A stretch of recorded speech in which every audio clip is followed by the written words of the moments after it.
Oi, eu sou Alexis e vou mostrar para vocês o trabalho que eu fiz junto com o Davi, da disciplina de robótica móvel.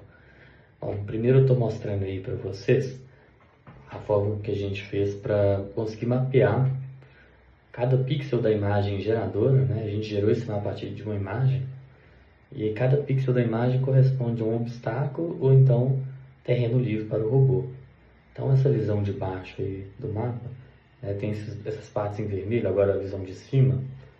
Cada pontinho amarelo corresponde a um pixel que o robô não pode encostar, o robô não pode bater. É uma área que o robô não pode chegar. A gente usou isso para o algoritmo de Roadmaps, que a gente transforma um mapa em um grid, né, e a gente trata ele como um grafo, e utiliza isso para fazer planejamento do caminho dele. Nesse caso, a gente usou um algoritmo A estrela, né, que ele retorna sempre o melhor caminho se ele existir, um algoritmo completo. Agora deu uma travadinha aí. O simulador de vez em quando ele dá umas travadas, infelizmente. Inclusive eu estou gravando pelo meu celular porque minha máquina não está aguentando fazer a gravação e rodar a simulação ao mesmo tempo. Tá picotando o áudio, tá ficando bem lento. Mas aí agora pode ver que a execução já começou. O robô já calculou o melhor caminho. Nesse caso ele já conhece todos os obstáculos da cena. Então ele já sabe o caminho que ele vai percorrer antes disso. Então isso é para ambientes estáticos, né? Porque se o ambiente mudar, ele não tem como recalcular a rota. Mudando a visão, você vê que ele passa bem rente às paredes, né? Ele fez a curva bem na quininha mesmo. Então se tiver qualquer erro de cálculo aí, como você vai ver agora, ó, ele dá uma pequena esbarradinha na quina.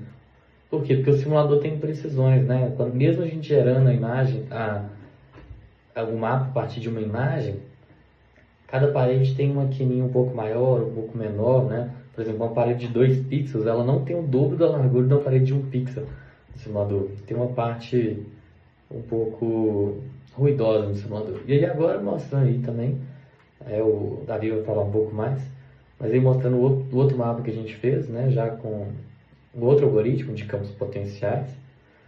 E aí a gente ilustra um dos problemas do algoritmo de campos potenciais, né, que esse já é um algoritmo reativo, né, então o robô ele não conhece o mapa, mas o Davi vai falar mais sobre isso.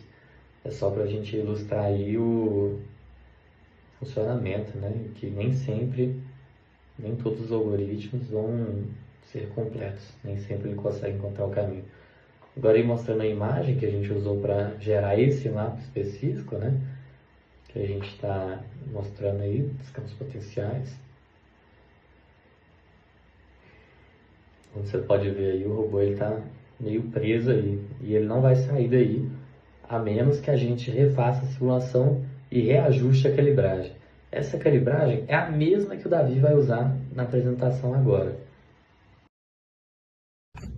Boa noite, meu nome é Davi, vou falar aqui sobre o trabalho, né, de robótica móvel, especialmente sobre o algoritmo de campos potenciais. Esse algoritmo ele é baseado, né, no comportamento físico dos ímãs nos campos magnéticos, né? Ou seja, um ímã, quando ele tem um polo positivo numa região, eles tendem a se atrair, e quando ele tem duas cargas de mesmo sinal, eles tendem a se repelir.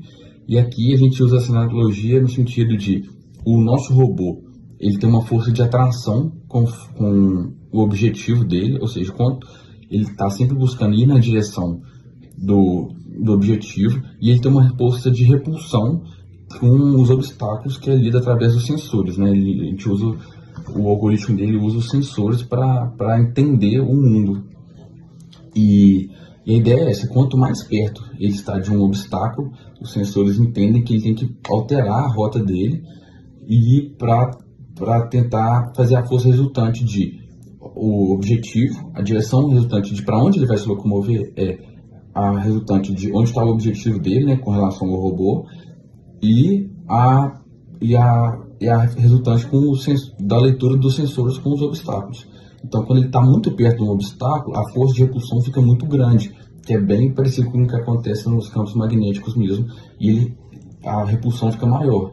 E assim ele vai se calibrando para andar por esse mapa, como a gente pode ver aí que tem essa barreira principal no meio, que ele chega perto dela, ele para e corrige a rota e procura um caminho melhor. Ele para nessa simulação quando ele chega a pelo menos meio metro do gol. E assim, a gente teve que calibrar muito, né, essas métricas de repulsão e atração, porque o robô, ele às vezes, se a repulsão era muito fraca, ele ficava batendo no obstáculo. A gente teve também que dar umas acertadas no mapa, assim, porque era difícil de achar a calibragem perfeita, assim. Às vezes, se a força de atração também era muito forte e a repulsão muito fraca, ele também ignorava um pouco a parede, mas se a repulsão fosse muito forte e a atração do gol fosse muito fraca, era muito fácil dele cair no mínimo global, né, no mínimo local, e não querer sair daquela região como se ele estivesse com medo de acertar sempre um obstáculo. Então ele não tinha uma força que fazia ele atravessar esse obstáculo e chegar até o gol. Mas no geral, assim, a gente conseguiu acertar de uma forma que essa calibragem, de uma forma que ele conseguiu andar sempre na direção do obstáculo, do objetivo dele, evitando os obstáculos.